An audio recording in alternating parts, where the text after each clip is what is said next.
Selamat datang di channel Simar Imam. Sembari mendengarkan tinggalkan like dan komentarnya bosku. Jangan lupa pasang headset kalian. Siapkan kopi dan camilan. Lupakan pahitnya kehidupan. Mari kita dengarkan sambil rebahan. Kembalinya Sang Raja. Bab 933. Pria parubaya yang ditemukan Xiaoning melirik lidah Cao dan yang lainnya dengan ekspresi tidak senang. Namun, saat dia hendak berbicara, dia mendengar sirene yang menusuk terdengar dari jauh. Segera setelah itu, 3 mobil polisi berhenti di depan lidah Cao. Lebih dari selusin orang keluar dari mobil. Pemimpinnya adalah seorang pria parubaya berkacamata dan tangan di belakang punggungnya. Kakak ipar, kamu di sini, lihat wajahku, semuanya dipukuli oleh wanita ini, rusak. Oke, jangan banyak menangis. Aku akan membantumu menangani masalah kecil ini. Jika kamu tertangkap, kamu akan dikurung selama 10,5 hari, lalu dipukuli. Kamu pasti jujur. Petik 2. Ya, tangani saja mereka seperti ini. Lidah Cao mendapat masalah. Wudonghe, kamu sangat berani, bahkan Nona Xiao pun berani menyentuhmu. Perintah ini hampir membuat Wudonghe kehilangan akal sehatnya. Suara ini terdengar sangat familiar. Tiba-tiba berbalik, dia menemukan pria parubaya berdiri di belakangnya. Ketika dia melihat pria parubaya itu, Wudonghe hampir mati ketakutan. Bukankah ini Lisu, sekretaris Komisi Inspeksi Disiplin? Kamu orang tua, beraninya kamu berbicara seperti itu dengan saudara iparku. Menurutku kamu sedang mencari kematian. Hutong. Wudonghe menendang lidah Cao.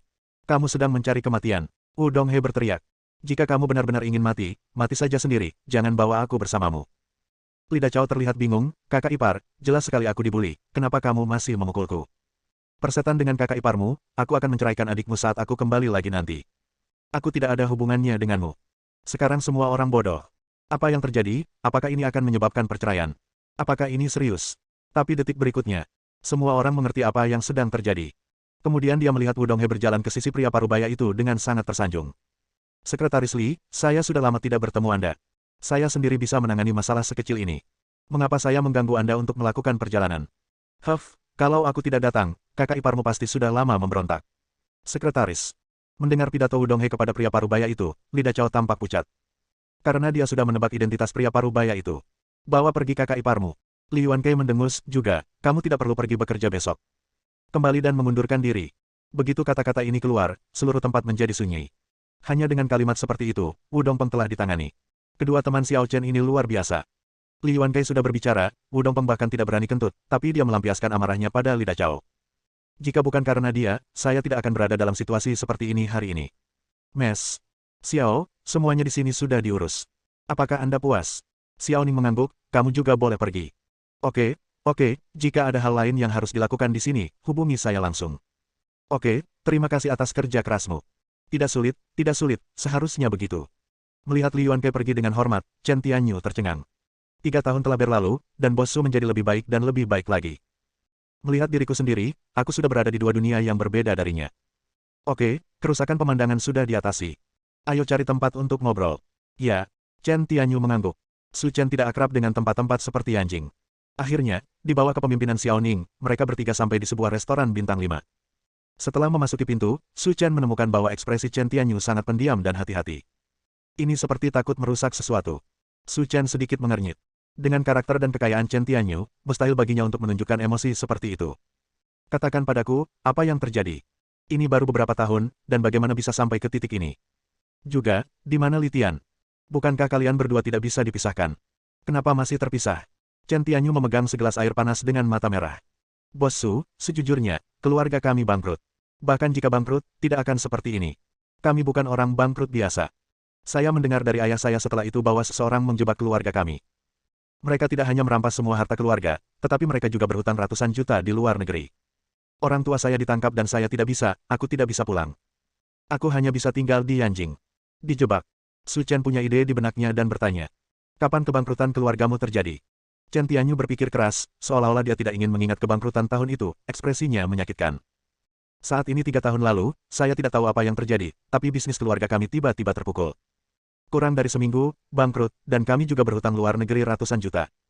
Saya tidak mampu membayarnya kembali, dan berakhir seperti ini. Setelah mendengar waktu yang disebutkan oleh Chen Tianyu, Su Chen secara kasar memahami apa yang sedang terjadi. Setelah dia diserang, Brigade Pengawal melancarkan balas dendam yang gila-gilaan, dan bahkan teman-temannya pun tidak luput. Kebangkrutan keluarga Chen kemungkinan besar terkait dengan balas dendam Brigade Pengawal. Dengan kata lain, dia menyakiti mereka. Ekspresi Su Chen terdiam. Setelah hal seperti ini terjadi, Zineng hanya bisa melakukan yang terbaik untuk memberikan kompensasi kepada mereka. Anda pernah diterima di Universitas Yanqing sebelumnya, yang merupakan universitas terbaik di China. Dengan ijazah di sana, Anda bisa mendapatkan pekerjaan dan menghidupi diri sendiri. Tidak mungkin berakhir seperti ini. Berbicara tentang ini, ekspresi Chen Tianyu menjadi lebih jelek. Sulit untuk diungkapkan dengan kata-kata. Tidak masalah. Bicaralah pelan-pelan. Aku mendengarkan. Setelah terjadi sesuatu di rumah, ayahku diam-diam meninggalkan sejumlah uang, hampir lebih dari 1 juta, sebagai jalan keluar bagiku. Tapi waktu itu aku punya pacar, dan awalnya baik-baik saja. Tapi tiba-tiba suatu hari, dia datang kepadaku dan memberitahuku bahwa dia hamil. Setelah mendengar kabar itu, aku bingung, karena saat itu, langkah-langkah perlindungan semuanya cukup bagus, tidak mungkin mereka tertipu. Tetapi saya tidak punya pilihan dan tidak ada cara untuk membuktikan bahwa anak itu bukan anak saya, jadi keluarga pacar saya memaksa saya untuk menikahi putrinya dan meminta hadiah 1 juta dolar. Saya tidak punya pilihan selain menyetujuinya. Karena saya masih mahasiswa dan terjadi skandal seperti itu, pihak sekolah mengeluarkan saya. Saya bahkan tidak punya ijazah. Saya harus mengurus diri sendiri dan mencari uang. Su Chen mengerutkan kening. Dia tidak pernah menyangka kehidupan Chen Tianyu akan begitu menyedihkan dalam beberapa tahun terakhir. Bukankah kamu dan istrimu mempunyai hadiah jutaan dolar? Mengapa kamu tidak menggunakannya untuk memulai bisnis kecil-kecilan? Lupakan saja, sehari setelah aku memberikan mahar, dia mengambil hadiah untuk membeli rumah untuk kakaknya, dan tidak ada 1 sen pun yang tersisa. Bab 934. Su Chen dan Xiaoning saling berpandangan. Saya tidak menyangka hal seperti itu akan terjadi. Itu jelas merupakan penipuan terhadap uangnya. Setelah itu, apakah uang yang dipinjamkan kepada mereka akan dikembalikan kepadamu? Su Chen bertanya. Bos Su, berhentilah bercanda. Jika mereka mengembalikannya, saya tidak akan mendirikan kios di jalan. Su Chen terdiam lama sekali, padahal masalah ini berhubungan langsung dengannya. Namun pengalaman Chen Tianyu bisa dikatakan sebagai takdir yang mempermainkan orang. Kenapa kamu satu-satunya di Yanjing? Bagaimana dengan Li Tian? Kalian berdua kuliah bersama. Kenapa dia tidak bersamamu?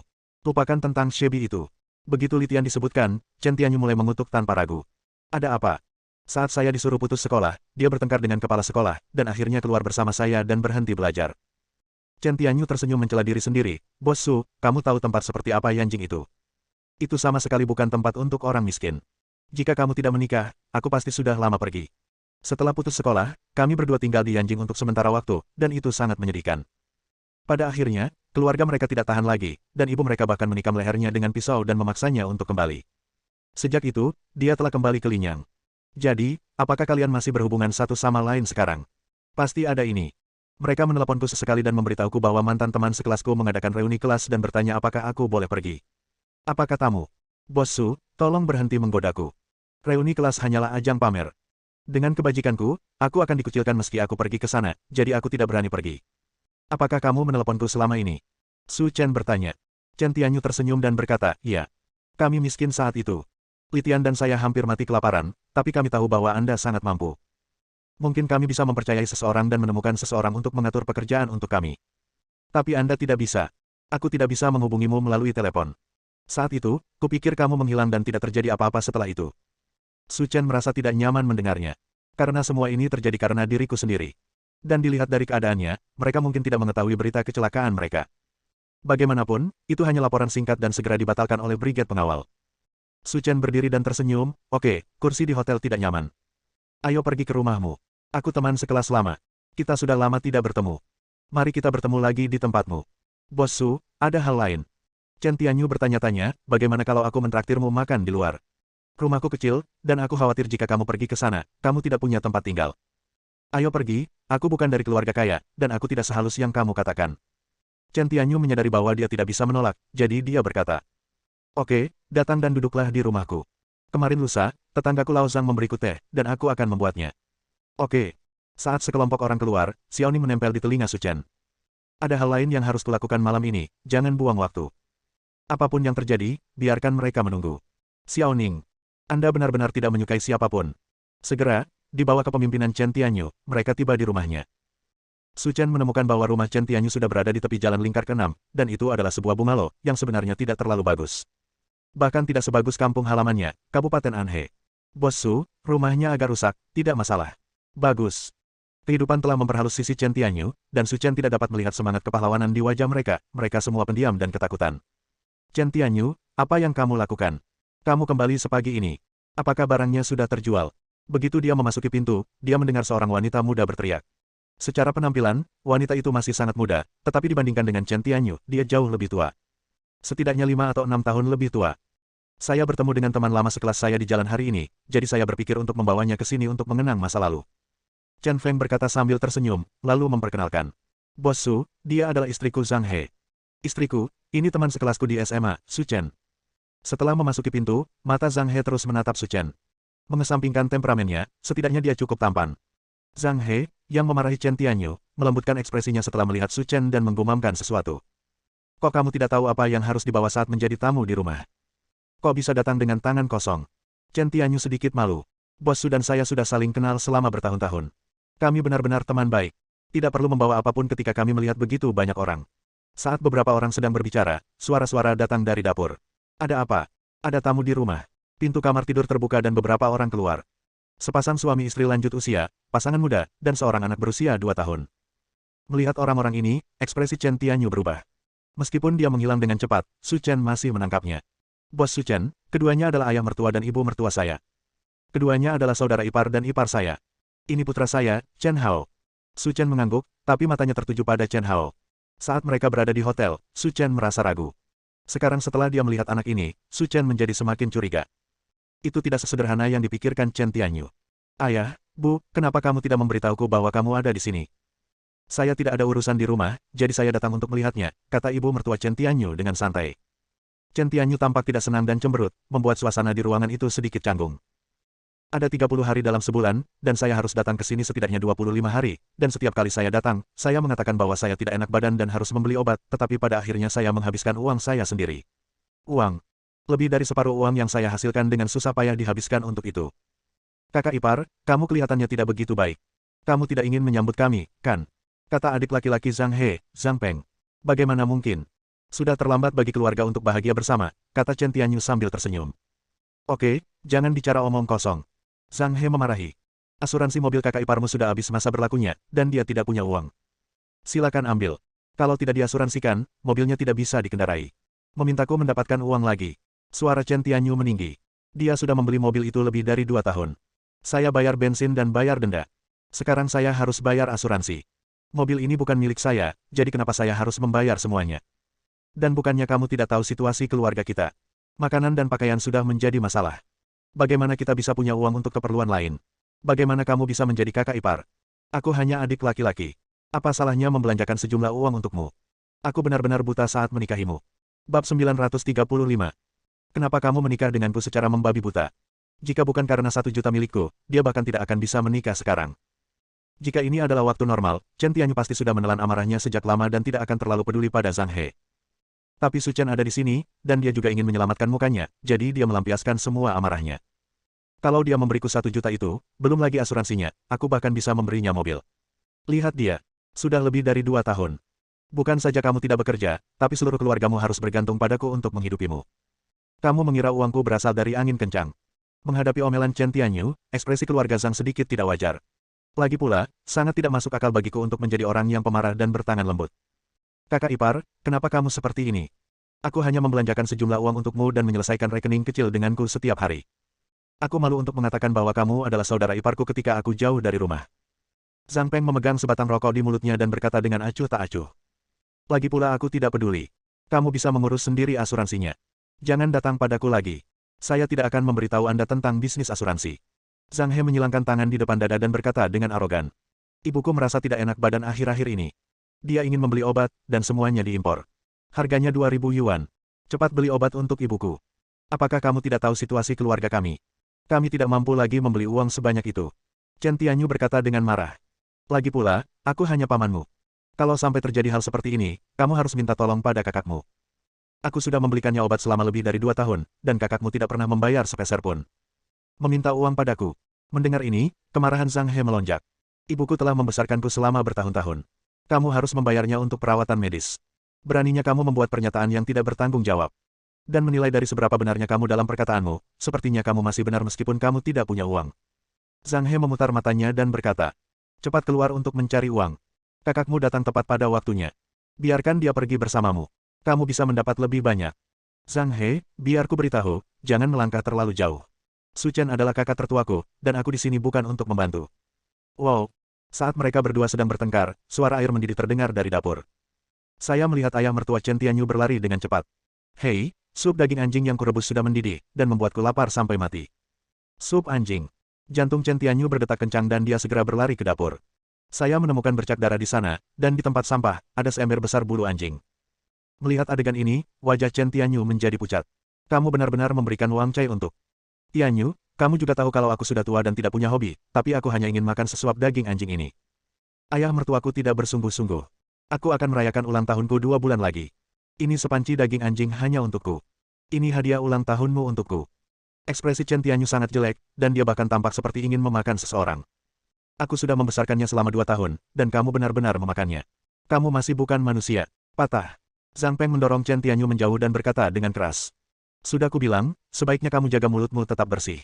Saat suasana hatiku sedang bagus, aku memanggilmu kakak ipar. Saat suasana hatiku sedang buruk, kamu tidak bermaksud apa-apa. Aku bunuh saja anjingmu. Aku akan bunuh anjing itu. Ya, apa yang bisa kamu lakukan padaku? Berlututlah dan minta maaf. Sebelum Chen Tianyu dapat berbicara, suara Su Chen tiba-tiba terdengar, mengejutkan semua orang di ruangan itu. Nak, katakan lagi apa yang baru saja kamu katakan. Datanglah ke rumahku dan pamer. Sebaiknya kamu lihat wilayah siapa ini. Patah. Su Chen tidak mengatakan omong kosong apapun, dia hanya menamparkan Zhang Peng. Zhang Peng adalah manusia fana, dia hanyalah seorang gangster jalanan, bagaimana dia bisa menahan tamparan Su Chen? Zhang Peng memuntahkan darah dan jatuh ke tanah. Tamparan ini mengejutkan keluarga Zhang. Teman Chen Tianyu ini sangat kejam, dia memukulinya setiap kali dia muncul. Chen Tianyu, kamu masih bukan manusia sialan. Kamu benar-benar berani meminta seseorang untuk memukul saudaraku. Percaya atau tidak, aku akan meminta saudara Long untuk datang dan membunuhmu sekarang. Mendengar perkataan Zhang He, Su Chen mengerutkan kening. Dilihat dari hubungan mereka, mereka sama sekali tidak terlihat seperti pasangan, melainkan lebih seperti musuh. Kamu tidak perlu berbicara omong kosong dengannya. Aku melihatnya sedikit melompat akhir-akhir ini. Aku akan memberinya makanan enak hari ini dan membuatnya lebih jujur di masa depan. Oke, bajingan seperti dia harus dipukuli, kalau tidak dia tidak akan bisa memberontak lagi di masa depan. Zhang He berkata tanpa nostalgia. Tak lama kemudian, Zhang Peng mengeluarkan belati dari pinggangnya dan bergegas menuju Chen Tianyu seperti seekor harimau menerkam mangsanya. Patah. Xiao Ning menghindar dan berdiri di depan Chen Tianyu, meraih pergelangan tangan Zhang Peng dan menyentakkannya ke atas. Klik. Suara retakan tulang datang, dan pergelangan tangan Zhang Peng patah, dan belati itu jatuh ke tanah. Dia menjerit kesakitan dan tidak bisa berdiri. Kamu bisa memberitahuku jika kamu ingin mati, dan aku akan memberimu tumpangan. Ekspresi Xiao Ning sangat dingin. Meski tidak ada hubungannya dengan Chen Tianyu, apa yang dilakukan keluarga Zhang sungguh keterlaluan. Mereka bukan pengganggu. Saat ini, keluarga Zhang tidak lagi peduli pada Su Chen dan yang lainnya, dan buru-buru berlari ke Zhang Peng untuk meminta bantuan. Saudaraku, kamu baik-baik saja. Apakah sakit? Aku akan meminta seseorang untuk membawamu ke rumah sakit sekarang. Kakak, jangan buru-buru ke rumah sakit dulu. Aku masih bisa bertahan. Tolong segera hubungi Kakak Long dan bunuh dia. Oke, aku akan menelepon Kakak Long sekarang. Segera, Zhang He mengeluarkan ponselnya, tetapi ekspresi wajahnya berubah 180 derajat, dan dia sangat tersanjung. Kakak Long, di mana kamu sekarang? Sesuatu terjadi di sini. Kakakku dipukuli oleh seseorang. Datang dan segera ambil keputusan untukku. Kenapa ada hal seperti itu? Bukankah kamu sudah memberitahuku namaku? Aku sudah bilang padamu, tapi tidak berhasil, jadi aku meneleponmu. Haha, menarik sekali. Di daerah ini, ada orang yang berani merepotkanmu. Aku capek banget hidup. Kakak Long, yang datang membuat masalah adalah 2 teman Chen Tianyu. Mereka dulu sangat patuh di sekitarku, tapi sekarang ada yang mendukungnya, mereka tidak menganggapku serius lagi. Oke, tunggu aku di rumah. Aku akan mengantar adikku sekarang. Aku sudah menahannya selama beberapa hari dan aku ingin curhat padamu. Kakak Long, kamu sangat jahat. Kamu benar-benar mengatakan hal seperti itu. Aku akan menunggu sampai kamu datang. Aku tidak akan membiarkan kamu datang dengan sia-sia. Baiklah, tunggu aku di rumah. Aku akan sampai di sana 10 menit lagi. Setelah menutup telepon, sikap Zhang He menjadi arogan dan mendominasi lagi. Chen Tianyu, tunggu, bukankah menurutmu kamu hebat? Saat Kakak Long datang, aku akan melihat apakah punggungmu bisa diluruskan. Jika aku tidak mematahkan kakimu, aku tidak akan diberi nama Zhang. Bab 936. Kalau begitu aku akan menunggu. Bukan Chen Tianyu yang berbicara, tapi Su Chen. Saya datang ke sini hari ini hanya untuk membantunya menyelesaikan masalah di depannya dan menjalani kehidupan aslinya lagi. Tentu saja, Anda harus menyelesaikan masalah ini di depan Anda sebelum Anda dapat pergi. Oke, kalian berdua cukup baik. Saat Kakak Long datang bersama orang-orangnya, kalian berdua akan terlihat baik. Aku akan menunggu saja. Meskipun dia punya janji dengan orang penting untuk membicarakan berbagai hal di malam hari, Su Chen tidak terburu-buru sama sekali. Sekitar 10 menit kemudian, langkah kaki tergesa-gesa terdengar di luar. Saya melihat selusin orang bergegas masuk dari luar dengan pisau dan tongkat baseball di tangan mereka. Dan dalam sekejap, Su Chen dan 3 orang lainnya dikepung di tengah. Di antara selusin orang ini, pemimpinnya adalah seorang pria botak dengan tato tebal di lengannya. Tidak ada keraguan bahwa dia adalah saudara Long yang disebutkan oleh Zhang He. Kakak Long, kamu akhirnya sampai di sini. Jika kamu tidak datang lagi, aku akan diganggu sampai mati oleh mereka. Seorang pria bernama Brother Long mencubit pantat Zhang He. Serahkan saja hal-hal kecil kepadaku. Pengecut di keluargamu ini sangat menjanjikan sehingga dia benar-benar dapat menemukan seseorang untuk diberontak. Siapa bilang bukan itu masalahnya? Dia benar-benar menyebalkan. Dia belum bisa mendapatkan tempat berlindung selama 3 hari. Su Chen memperhatikan setiap gerakan yang dilakukan keduanya. Bahkan orang buta pun dapat melihat bahwa hubungan mereka berdua tidak begitu bersih. Saudara Long berbalik dan hendak mengambil tindakan, tetapi ketika dia melihat Xiao Ning berdiri di tengah kerumunan, matanya tiba-tiba berbinar. Wanita ini memiliki sosok dan wajah, tapi dia jauh lebih baik dari Zhang He. Gadis kecil, kamu pasti kaki tangan mereka, tapi kalau dilihat dari penampilanmu, kamu semua pasti datang dari tempat lain. Kamu tidak tahu siapa kakakku Long. Sekarang aku akan memberimu kesempatan. Selama kamu tidur denganku, aku akan melepaskanmu. Jika tidak, pisau di tanganku tidak akan mengenali siapapun. Minta orang-orangmu untuk berkumpul. Xiao Ning mengerutkan kening dan berkata, jika itu dia, menghadapi sekelompok besar sampah, dia pasti akan segera dibunuh. Tapi sekarang dia telah mundur dari brigade pengawal, kekuatannya tidak sebesar sebelumnya, dan dia tidak bisa dengan mudah membunuh orang. Namun jika Anda terluka atau cacat, tetap tidak ada masalah. Oh, aku tidak menyadarinya, tapi ternyata itu adalah kuda yang ganas. Kalau begitu, aku akan bersenang-senang denganmu. Saudara Long melambaikan tangannya dan menyapa orang-orang di sekitarnya. Silakan patahkan tangan dan kaki kedua pria ini, tapi hati-hati jangan sampai menyakiti wanita itu. Aku akan berhubungan seks malam ini, yang bernilai $1.000. Saudara Long, menurutku malam ini, malam musim semi tidak hanya bernilai $1.000, tapi kita juga bisa terbang bersama. Haha, masih banyak air kotor di perutmu. Kakak Long tertawa dan berkata, oke, berhentilah berdiri di sana dan lakukan dengan cepat, aku akan makan daging malam ini. Sekarang kita sudah mengenal saudara Long, ayo kita bertindak sekarang.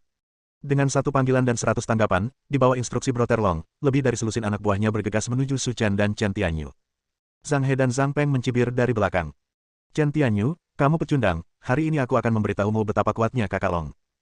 Sialan kamu sepupu bau, kamu datang ke sini dengan sekelompok pecundang, dan kamu masih ingin menyerangku, bos. Ini keterlaluan. Apakah kamu khayalan? Kamu akan segera mengetahuinya. Kekuatan saudara Long di bidang ini berada di luar imajinasimu. Bahkan jika kamu lumpuh, kamu tidak akan punya alasan. Saudara Long memiliki orang-orang yang mengenal orang-orang di masyarakat tingkat atas. Dia bisa menangani semuanya. Mulai sekarang, menurutku kamu tidak perlu membeli biji melon lagi, cukup pergi ke jalan untuk mengemis makanan. Klik, klik, klik. Suara retakan tulang terdengar seperti petasan. Su Chen dan Chen Tianyu keduanya berdiri di tanah dan tidak bergerak. Xiao Ninglah yang mengambil tindakan. Dengan kekuatan setingkat Wuzong, menghadapi orang-orang di depannya ini seperti membunuh ayam dan anjing, tanpa kesulitan apapun. Saudara Long dan keluarga Zhang bingung saat melihat orang itu terbaring terhuyung-huyung di tanah. Dia punya penis di tangannya dan benar-benar dinonaktifkan oleh wanita ini. Jadi apa kekuatannya? Bahkan seorang juara seni bela diri pun tidak bisa melakukannya dengan rapi. Kamu, apa yang akan kamu lakukan? Melihat Xiao Ning berjalan ke arahnya selangkah demi selangkah, saudara Long sangat ketakutan hingga hatinya bergetar. Wanita ini seperti harimau betina. Meskipun dia adalah bos di area ini, dia jelas bukan lawannya jika bertarung sendirian. Kakak. Teknik Xiao Ning bersih dan rapi, dia bergegas ke depan dan memutar kedua lengan Brother Long. Jantung keluarga Zhang berdebar kencang. Hasil seperti itu tidak terduga bagi mereka. Apa yang harus kita lakukan terhadap orang-orang ini? Xiao Ning bertanya sambil memiringkan kepalanya. Tidak perlu tinggal di sini, bunuh saja mereka semua. Bagus. Mendengar kata kematian, anggota keluarga Zhang gemetar ketakutan dan menjadi pucat. Meskipun mereka sombong dan mendominasi, mereka hanyalah orang biasa. Kematian masih terlalu jauh dari mereka, terlalu menakutkan. Surga, Tianyu, cepat dan bujuk temanmu untuk tidak menyerang kami. Kami adalah keluarga. Aku tidak melihatmu selama ini. Kamu memperlakukanku seperti anggota keluarga. Bisik Chen Tianyu dengan wajah dingin. Bagaimana mungkin? Anda adalah paman keluarga Zhang saya. Kami masih menyimpan Anda di hati kami. Mohon cepat menjadi perantara bagi kami. Itu tidak perlu. Kamu tidak menghormati bos Su, dan inilah yang akan terjadi. Ini. Jangan bergerak. Tepat ketika Xiao Ning hendak mengambil tindakan, dua pria berseragam militer bergegas masuk dari luar, menodongkan senjata ke kepala keluarga Zhang, dan berteriak. Xiao Ning mengikuti Su Chen dan berbisik, seharusnya seseorang dikirim dari atas. Saya baru saja memberitahu mereka alamatnya, jadi mereka datang menjemput kita. Su Chen mengangguk sebagai jawaban. Melihat dua tentara dengan peluru tajam, keluarga Zhang dan saudara Long merasa seperti mereka telah melihat penyelamat. Dua ahli militer, Anda telah menunjukkan orang yang salah. Merekalah yang memukuli orang, bukan kami. Zhang He, omong kosong apa yang kamu bicarakan? Jelas kamulah yang mengambil langkah pertama. Kami hanya bertindak untuk membela diri. Ketika Brother Long dan yang lainnya bergegas masuk, Chen Tianyu tidak mengatakan sepatah kata pun, karena dia tahu bahwa beberapa gangster ini tidak mungkin menyakiti Su Chen. Tapi sekarang kedua orang ini berbeda. Mereka adalah orang-orang dari wilayah militer. Jika mereka ditangkap, bahkan Bos Su pun akan kesulitan melarikan diri. Haha, kamu pecundang, kamu tidak menyangka kedua penguasa militer itu datang tepat waktu. Biar ku beritahu, mereka yang melakukan hal-hal tidak adil akan dihukum oleh nasibnya sendiri, dan mereka yang tercela akan dihukum oleh alam. Anda, oke, tidak perlu bicara omong kosong dengan mereka. Su Chen menghentikan Chen Tianyu dan berbisik, lakukan. Haha, kamu pasti sakit. Orang yang berdiri di depanmu berasal dari wilayah militer. Apakah kamu masih ingin memukulnya? Dia bisa membunuhmu dengan satu jari. Bersambung.